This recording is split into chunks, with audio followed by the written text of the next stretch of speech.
So this question is a diagram-based question. So it's based upon this diagram that's provided here, this circle with radii of the circle equaling to 52.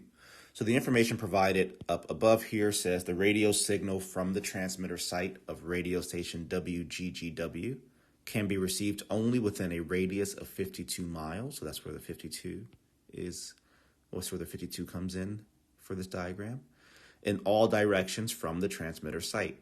A map of the region of coverage of the radio signal is shown below in the standard XY coordinate plane with the transmitter site at the origin. So the transmitter site is here.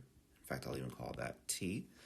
With the transmitter site at the origin and one coordinate unit representing 1 mile. Okay, so 1 mile equals 1 unit. All right, so question 55 says, which of the following is an equation of the circle shown on the map? Well, this is what I call a knowledge-based question. It's knowledge-based, but I'm going to also show you kind of a workaround.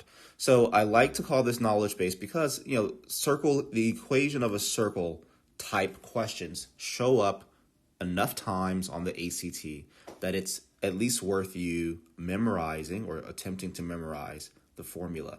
So the formula for the equation for a circle is x minus h squared plus y minus k squared is equal to r squared.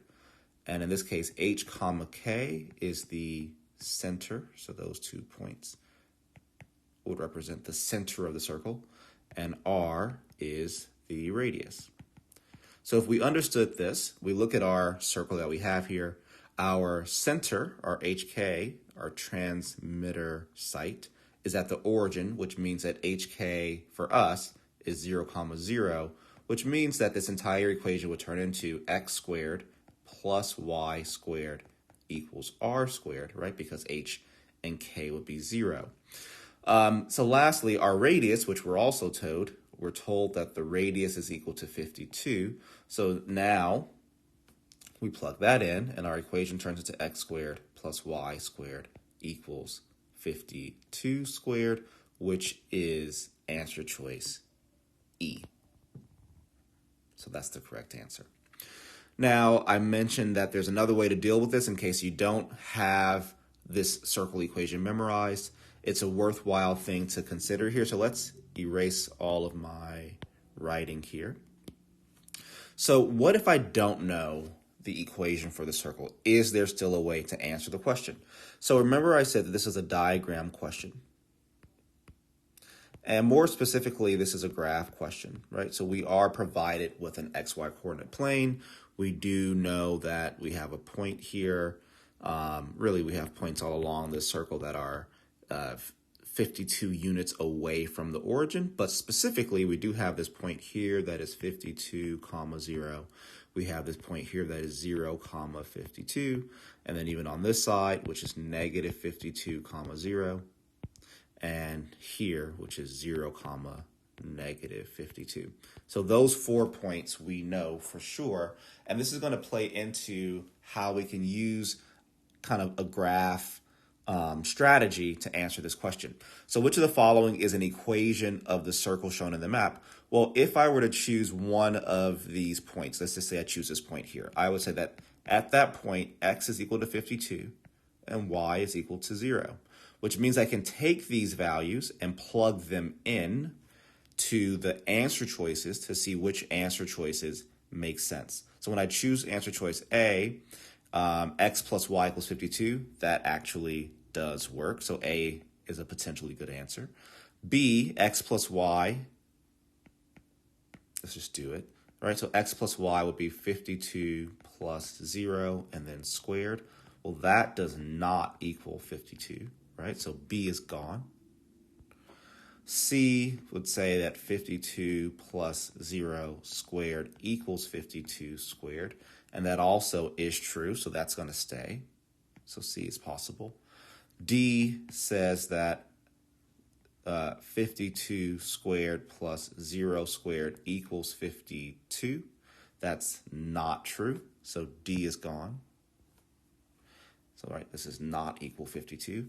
And E says that 52 squared plus 0 squared equals 52 squared, which is true. Okay. So off the bat, even without having any knowledge of how to find the circle equation, you've narrowed your answer choices down to just 3, which is actually pretty good, right? So even if at this point you guessed between A, C, and E, you're in a good spot. Or maybe you remember a little bit of something about the circle equation. You remember that there should be some squared somewhere, so you cross A out. There's some other logic and rationale that might be useful for you if you can at least get to this point here. And still, again, without knowing the equation for a circle. So what do I do now that I have this? Well, typically what I would do, anytime I plug in numbers and I get multiple answers that work, right, in this case being A, C, and E, I would just try a different set of values. So let's try, for instance, this negative 52, comma 0. All right, so x equals negative 52 and y is 0. So let's try that again for choice A, right? So for choice A, that turns to x plus y, which is negative 52 plus 0 equals 52.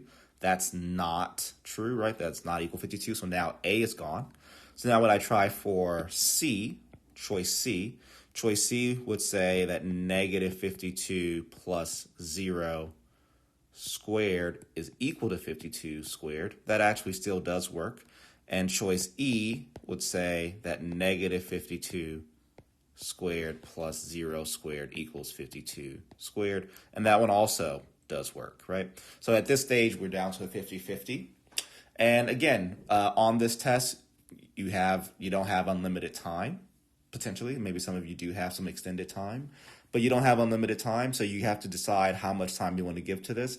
All I'm showing you here is that we can definitely find our correct answer using this method, or at least get very close to our answer. It looks like from what I have here, we're not going to get beyond C and E no matter which points I plug in, right? If I tried 0, negative 52 or 0, positive 52, both C and E will always work.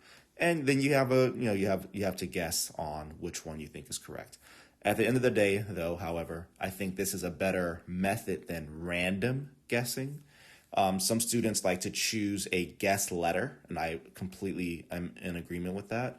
So this is an option for where if you have the time to try a few things, now it's better that you guess here with a 50-50 choice than just completely randomly guessing from the start and choosing an answer that really makes no sense.